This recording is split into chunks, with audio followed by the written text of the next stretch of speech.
Bismillahirrahmanirrahim. Assalamualaikum warahmatullahi wabarakatuh.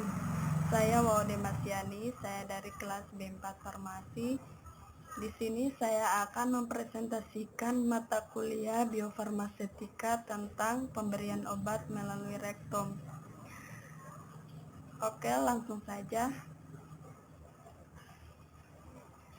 Kita masuk di pengertian, di mana rektal adalah pemberian obat melalui rektum yang layak untuk obat yang merangsang atau yang diuraikan oleh asam lambung.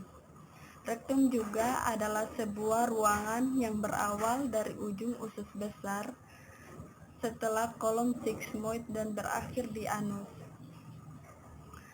Untuk efek sistemik, pemberian obat melalui rektum hanya kalau modifikasi oral tidak memungkinkan, contohnya acetosal, paracetamol, indomethacin, theophylline, dan barbiturat. Oke, langsung. Selanjutnya, masuk di keuntungan dan kerugian pemberian obat melalui rektal. Yang pertama, keuntungan.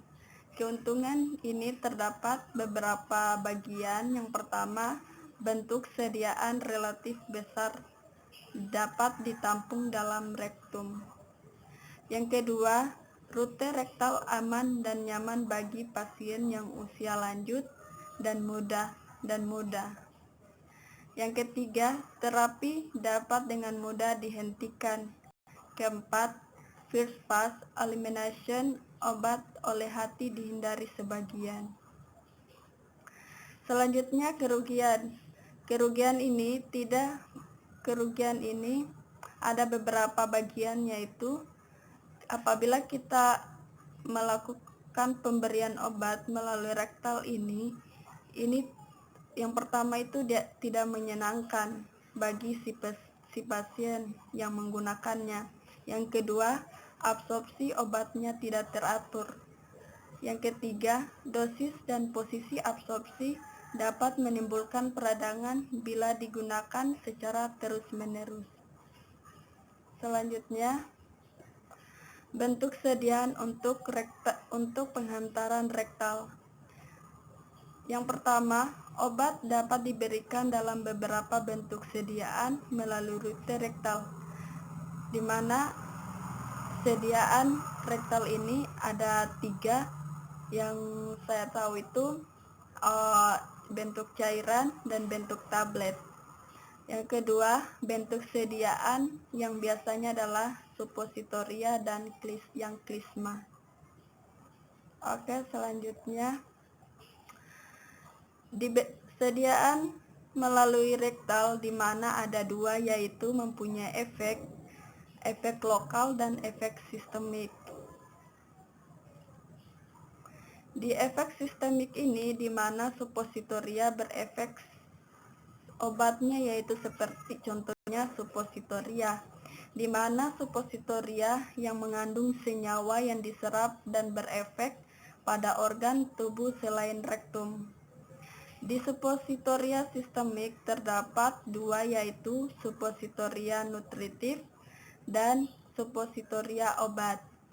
Di suppositoria nutritif ini digunakan untuk penyakit tertentu di mana saluran cerna tidak dapat menyerap makanan untuk diserap, misalnya pepton. Karena rektum ini tidak dapat mencerna selain melalui suppositoria, juga dapat diberikan melalui Leishman. Kedua, suppositoria obat. Di supo ini mengandung zat aktif yang diserap, mempunyai efek sistemik dan bukan efek setempat.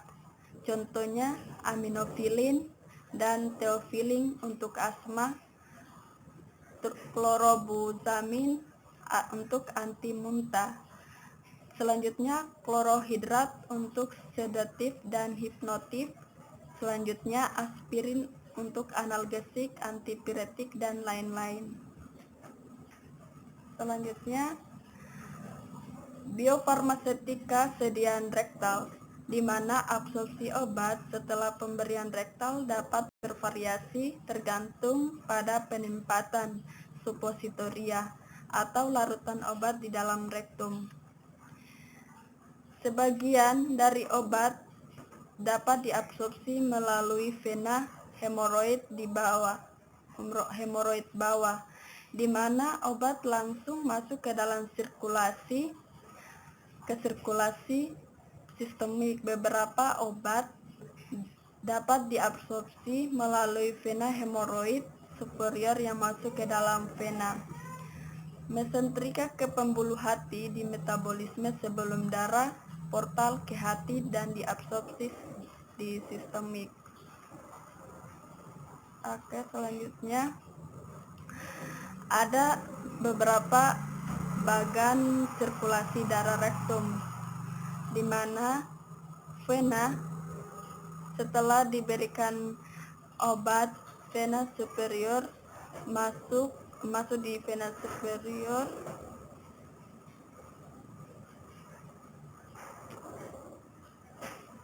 Next. Selanjutnya kita masuk di penghalang absorpsi atau absorpsi barrier. Di penghalang ini ada 3 penghalang absorpsi. Yang pertama lapisan mukosa, lapisan air, dan penghalang kimia. Di ketiganya ini menjadi atau penyebab dari penghalangnya obat untuk mengabsorpsi di dalam tubuh. Oke, next. Faktor yang mempengaruhi absorpsi ini ada 5, yaitu penempatan supositoria di dalam rektum, waktu tinggal supositoria dalam rektum. Selanjutnya pKa zat aktif dan pH cairan rektum. Selanjutnya kadar zat aktif dalam cairan rektum. Terakhir pengaruh zat tambahan. Di kelimanya ini termaksud dari faktor yang mempengaruhi absorpsi. Oke, next. Selanjutnya masuk di metode untuk meningkatkan absorpsi. Yang pertama, modifikasi formula untuk meningkatkan disolusi. Kedua, modifikasi fungsi membran mukosa rektal. Yang ketiga, meningkatkan koefisien partisi zat aktif.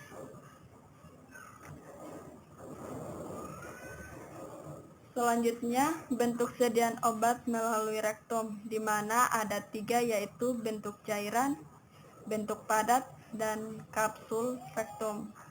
Di padat ini contohnya seperti supositoria, di cairan contohnya enema Lehmann nutritif. Saya sudah jelaskan tadi apa itu efek dari nutritif. Oke, ketiga kapsul rektum. Selanjutnya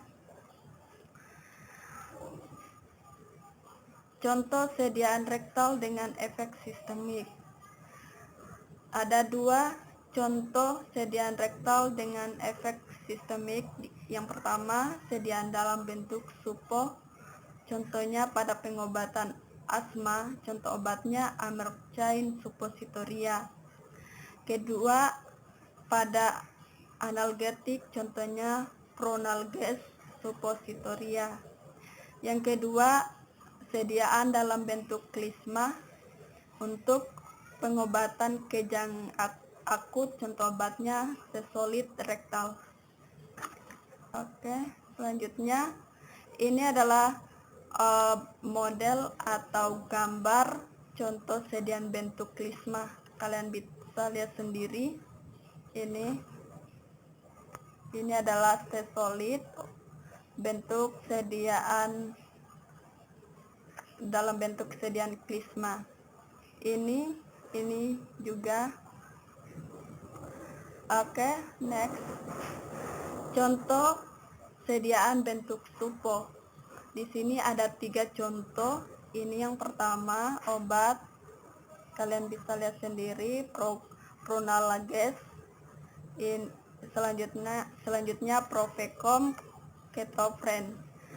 Yang ketiganya ini. Oke, itu saja video atau presentasi dari saya. Akhir kata, wabillahi taufik walhidayah. Wassalamualaikum warahmatullahi wabarakatuh.